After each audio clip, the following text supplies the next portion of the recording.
வணக்கம் மக்களே, welcome to the metro show. இன்னைக்கு ஷோவில் நம்ம பார்க்க போகிறது லவ் அண்டர் கன்ஸ்ட்ரக்ஷன் அப்படின்ற மலையாள வெப் சீரிஸோட ரிவ்யூ. இந்த சீரிஸ் பார்த்தீங்கன்னா ஜியோ ஹாட்ஸ்டார் ஓடிடி ஆப்பில் அவைலபிளாக இருக்குது. மொத்தமாக இந்த சீரிஸில் 6 எபிசோட், ஒரு எபிசோடுமே லெஸ் தென் 30 minutes டியூரேஷன் தான். ஒரு சின்ன சைஸ் சீரிஸ் அப்படின்னே சொல்லுவேன். இந்த series multiple stages of love அப்படின்ற தீமில் அமைச்சிருப்பாங்க.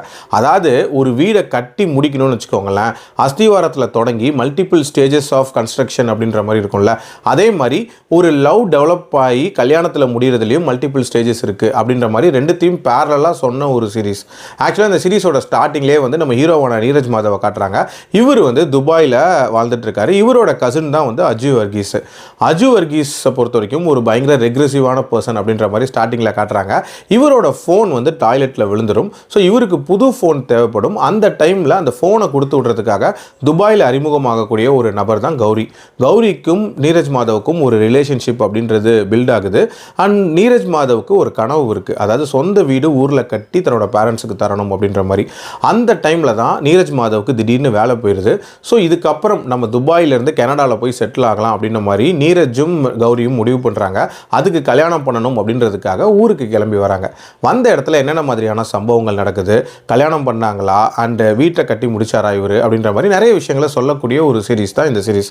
எனக்கு இந்த சீரிஸில் பிடிச்ச ஒரு விஷயம் அப்படின்றது அந்த லவ் டெவலப் ஆகிறதுல இருக்கக்கூடிய ப்ராப்ளத்தையும் அதே மாதிரி அந்த வீடு டெவலப் ஆகிறதுல இருக்கக்கூடிய ப்ராப்ளத்தையும் சரிசமமாக பேரலாக கொண்டு போனது அப்படின்ற மாதிரி சொல்லலாம். அந்த கனெக்ட் அப்படின்றது ஒரு இன்ட்ரெஸ்டிங்கான கனெக்டாக இருந்துச்சு.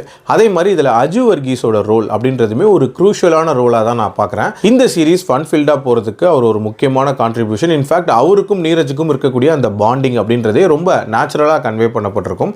ஆல்சோ இந்த சீரீஸை ரொம்ப லைட் ஹார்ட்டடாக பெரிய லெவலில் பிரச்சனைகள்லாம் இல்லாமல் கொடுக்கணும் அப்படின்ற மாதிரி முயற்சி பண்ணியிருக்காங்க. பட் இருந்தாலும் இதில் காட்டக்கூடிய அந்த சின்ன கான்ஃப்ளிக்ட்ஸ் இருக்குல்ல, அதை கொஞ்சம் ரசிக்கிற மாதிரி அமைச்சிருந்திருக்கலாம். அண்ட் கொஞ்சம் நம்பகத்தன்மையோடு அமைச்சிருந்திருக்கலாம். சொல்லப்போனால் நிறைய பிரச்சனைகளை ஃபோர்ஸ்ஃபுல்லாக இன்க்ளூட் பண்ண மாதிரியான ஒரு ஃபீல் தான் இருந்துச்சு. உதாரணத்துக்கு ஹீரோயினுக்குள்ளே ஏற்படக்கூடிய அந்த ரிஃப்ட், அதையே கொஞ்சம் ஃபோர்ஸ்ஃபுல்லாக காட்டின மாதிரி தான் இருந்துச்சு. அதை இன்னும் கொஞ்சம் நேச்சுரலாக அமைச்சிருந்திருக்கலாம். அதே மாதிரி இந்த சீரிஸோட அந்த ஃபர்ஸ்ட் 3 எபிசோட் அப்படின்றது நல்ல இன்ட்ரெஸ்டிங்காகவே போச்சு. அந்த 4வது எபிசோட் பாதிக்கு மேலேயே ஒரு விதமான போரான ஃபீல் அப்படின்றது நடுவில் வந்துச்சு. அதுக்கப்புறம் டுவர்ட்ஸ் த எண்ட் ஓரளவுக்கு நீட்டாக முடிச்சிருப்பாங்க. பட் இருந்தாலும் அந்த மிடில் போர்ஷன்ஸ் அப்படின்றது இன்னுமே கொஞ்சம் பெட்டராக எடுத்துருக்கலாம். ஓவரால் என்னை பொறுத்த வரைக்கும் கண்டிப்பாக ஒன்ஸ் பார்க்கக்கூடிய ஒரு சீரிஸ் தான். என்னோட ரேட்டிங் இந்த சீரிஸ்க்கு 2.8 out of 5. அடல்ட் கண்டென்ட்டை பொறுத்த வரைக்கும் மைல்டாக லிப்லாக் சீன்ஸ் இருக்குமே தவிர மற்றபடி பார்க்கலாம். மீண்டும் அடுத்த விமர்சனத்தில் சந்திக்கிறேன். நன்றி, வணக்கம்.